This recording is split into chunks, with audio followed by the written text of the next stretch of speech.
Thanks very much, Mr. Suresh Prabhu, the Railway Minister, joining us right here on ET Now. We're speaking in market hours, and it is only fair that I begin talking to you about the proposed listing of rail PSUs. Three of them on the cards: Aircon, IRCTC and IRFC, to be listed. How do you expect these to go on? What are the timelines you're looking at? What kind of equity divestment is the government talking about at this stage? This announcement was made in the previous budget by me also. So we are already started working on it. We are already prepared.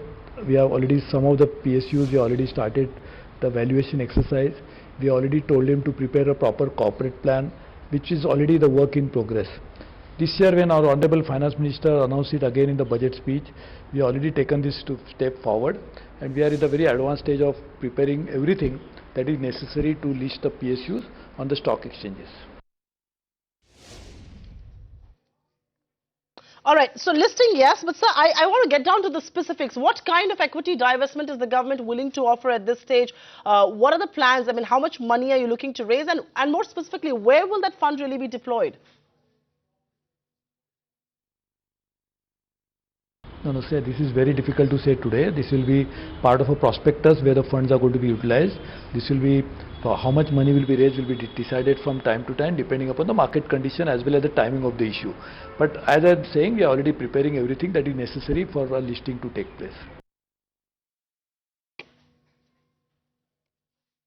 All right, so you're preparing things to take the place. But, you know, you have in the past said that Indian Railways could encapsulate its PSUs into a holding company. Where are plans on that? Will you be approaching cabinet soon? Because one was given to understand there was some difference of opinion on that holding company. Will you help elaborate on that particular issue? See, this is a completely independent of the listing issue, because holding company, who holds the companies is something which has to be decided separately.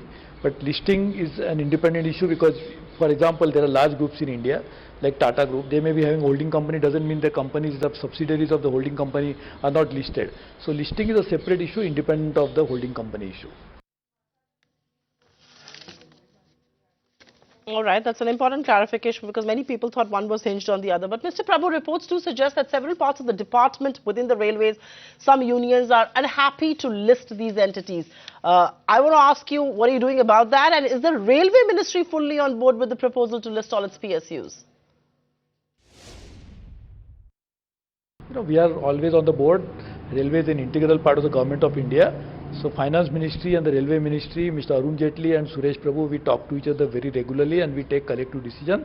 We are completely on same page as far as making the railways far better than what it is today. The Prime Minister is leading the entire idea of revamping the railway infrastructure to make it best in the world. So we are all working in tandem with each other.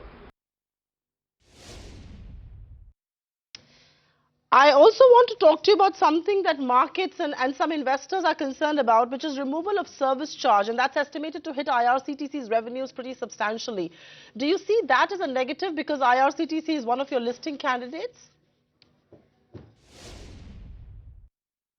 You know, as I said, you know, these are all the issues which will be taken in consultation with the market players and to understand how the market perceives it. But as I said, independent of this, irrespective of this, quite early in the day, we have been working on making the business plan for each of these entities to make sure that they will be able to elicit a lot of interest from the market as well as it will benefit the entities itself. It will benefit the Government of India. It will benefit the public finances as well as it will benefit the investor as a whole. So this whole idea is to align everybody's interest into one.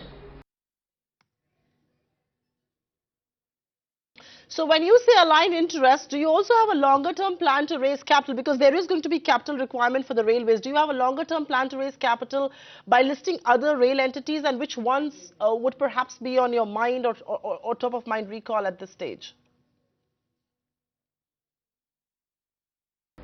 See, right now we'll just confine to what we already decided, but to put into perspective that the railways used to get about capex of not more than 30,000-40,000 crores a year, which first year we made it 1 lakh crore, last year 1,11,000 crore, and this year Finance Minister said 1,31,000 crores. So out of 1,31,000 crores, 55,000 crore he has said will come from the GBS, as has been the trend in the past 2 years also. Only part of that was, small part of that was coming from the gross budgetary support. The balance we are raising on our own. So how much we have raised in the last 2.5 years? 3,50,000 crores for the railways. This is in addition to the money that is the capex that is going on into the new contract that have been given to GE and Alstom, that is 40,000 crores. The station development program, which is also a major capex program. Dedicated freight corridor, which is 85,000 crore program, which is another capex program. The port connectivity project, which are the PPP projects. The projects which are going on in terms of private freight terminals, which are the PPP projects. Then there is a private siding, which are again the private sector participation project. So you can imagine the amount of capital expenditure that is going into the railways from the budget, another one from the extra budget resources, third from the private public partnership, and this is a phenomenal increase in what the railways has been doing in the last several decades. So just imagine the quantum jump, the entire paradigm shift into the way we are looked at railways. The railway has always suffered from underinvestment. Today, the railway is completely changed this cycle from the vicious cycle of underinvestment. That's why no investment, therefore no revenues. The revenue is going down, the railway is suffering, losing customers, losing market share. From there, we are making it virtuous by making investment. Of course, the full result of that only will be felt only when we complete the first cycle of investment. That will be 5 years.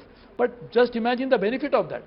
Every rupee that we invest into the railways infrastructure, the economy as a whole is going to get 6 times more benefit from that. So all of this is happening, and therefore we will definitely do it. The part of the financing raise will happen through the PSU listing, but that is not only way we are depending on, as I can explain to you. We are already working on quite a few other ideas, and therefore funding is not an issue. We have met 10 states who have agreed to make joint venture with the railways. That will be another several tens of thousands of crores that will come into the place. And those projects also will add to the capex. So can you imagine the amount of activity and the capex that is happening to create infrastructure in the railways? Only thing is that you don't announce it and then it happens overnight. It takes time for it to materialize.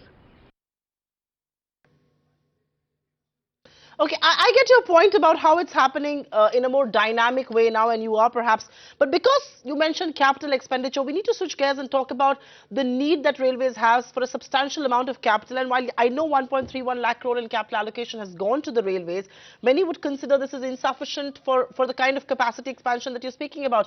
Will you be tapping additional funds via borrowing this year as far as filling the gaps is concerned? And by this year, I really mean the next fiscal. As I said, we normally, when you decide the capex, this is dependent on 2 things. One is the requirement of the railways. See, railway has suffered because of lack of underinvestment, as I said earlier. So if we don't put that money, the safety is compromised, the efficiency of the railway is not improved, the operating capacity of the railways to get more revenues, to get ability of getting more customers gets down, modernization suffers, the ability of the railways to be as efficient as the other sectors of the economy and the rest of the world is there also takes a toll.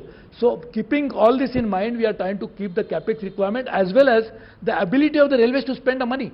Can you imagine the same railway organization which should spend 30,000-40,000 crore has already spent more than 1 lakh crore this year, and they will be spending more than 1 lakh crore this year, and in the 3 years together they will spend 3,50,000 crore.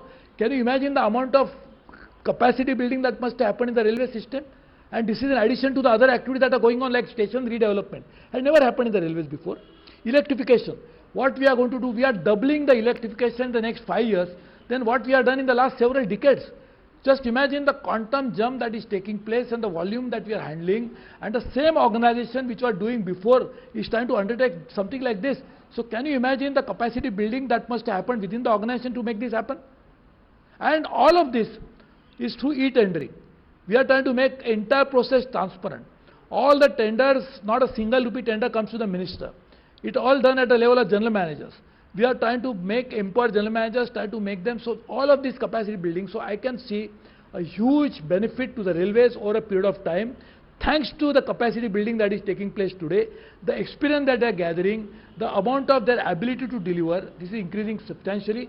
So I think this has been a great achievement. We'll really need to do more, and we'll do more, because I am not anytime happy doing something as small as this, because our Prime Minister's desire is to make India a developed nation. And if the India has to be a developed nation, each sector must contribute. Railways will play a significant role into doing that. That's why we are gearing up.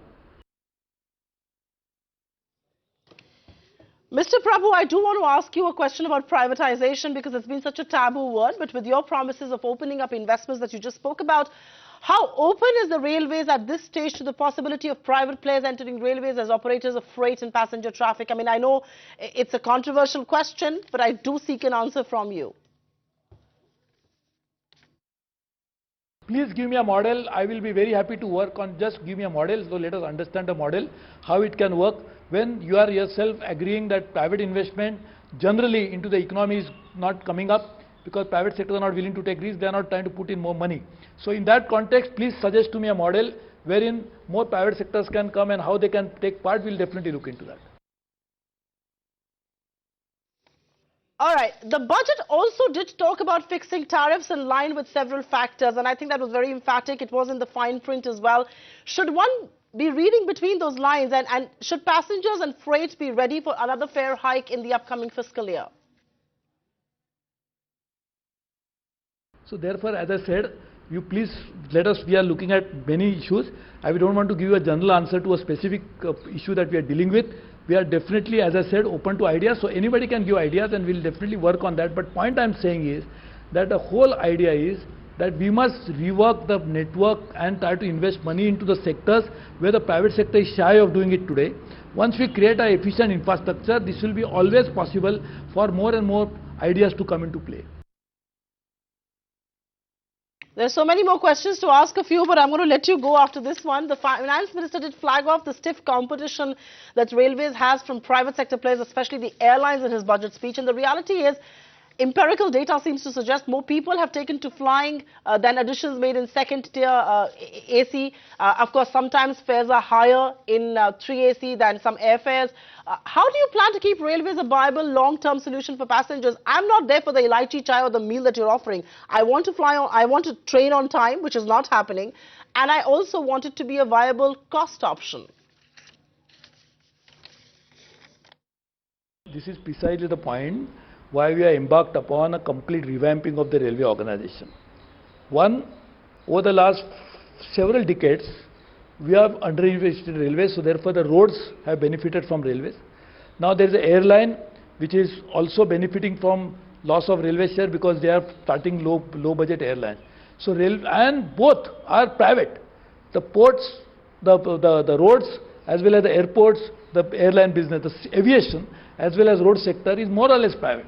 Railway, being in the government, our ability to change. So we are trying to work within the most difficult constraints and still operating, trying to make it in a better manner. So the entire strategy is to revamp the railway organization, to make it efficient, to make it better, to make it technologically savvy.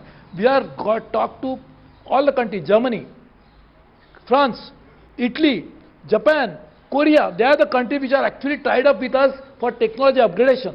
We are trying to get the best of the technology in the world.